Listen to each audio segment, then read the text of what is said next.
We're back here in Tula Hidalgo, Mexico, where another cave, or an entrance to a cave, has been found and located.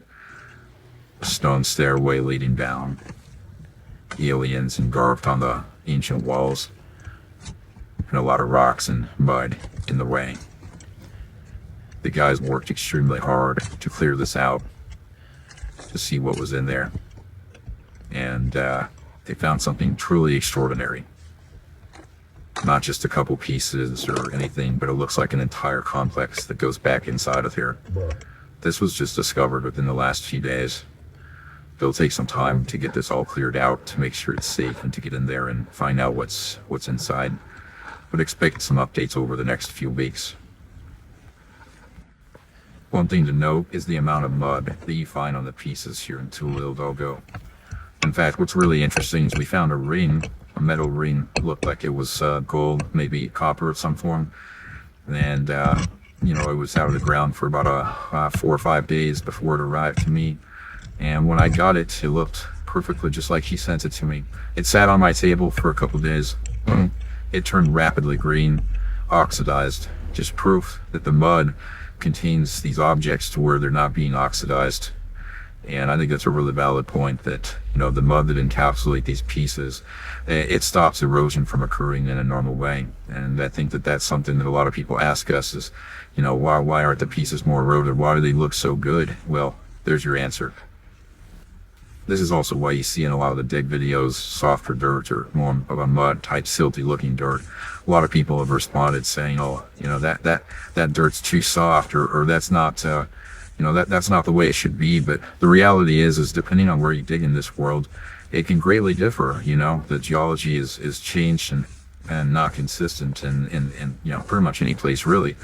This factor here, I think, was a cataclysm or something that caused these mud floods. You see evidence of it in many places, but here in Tula, you see a lot of evidence regarding it. And I think there's a factor why Tula is still, buried by 75%, and it's still an archaeological epicenter per Cambridge University in 2021. So what's next, I guess? What do we do from here? It's like the Nazca mummies. They've asked them to come out and certify the dig site and to see the tomb where these mummies are being excavated from. And Peru refuses to come out there. There's actually a lawsuit against them for mishandling this information. And I think that you're going to find the same type of things happening here in Mexico. It's going to take a lot more than just a couple dig videos and some pieces coming out of the ground to prove this to be real.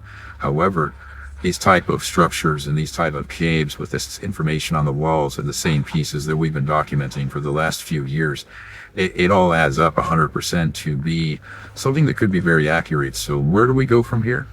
Who do you talk to get this, clarified, to research, to prove that it's wrong? Because at this point in time, I would be writing my congressman, asking them, why isn't something being done about this? And why are they still claiming it to be false and not proving to us within a reasonable doubt that it is? Because the truth is when you get down and dirty and start digging and doing GPR work here in Mexico, this is actually a common occurrence. This isn't just some rare thing. We have testifications from people who worked with the INAH for years. And, they said that the archaeologists that come here from America, they put these type of pieces aside and don't include them. There's no place in history for them, they say. And until it's written into history that there is a place, they'll remain unseen. And that's exactly what's happening. Unfortunately, they're being trafficked out of the country, and they're trying to cover it up, it seems like, with some sort of, that it's all a hoax or that they're all modern recreations. And it's quite sad. But at this point in time, we've published a couple books now that'll be available. We ask you to read them, and they'll be available on Amazon here this week. And if you follow us, you'll see us post about it quite a few times. It'll actually be available in our TikTok shop here soon as well.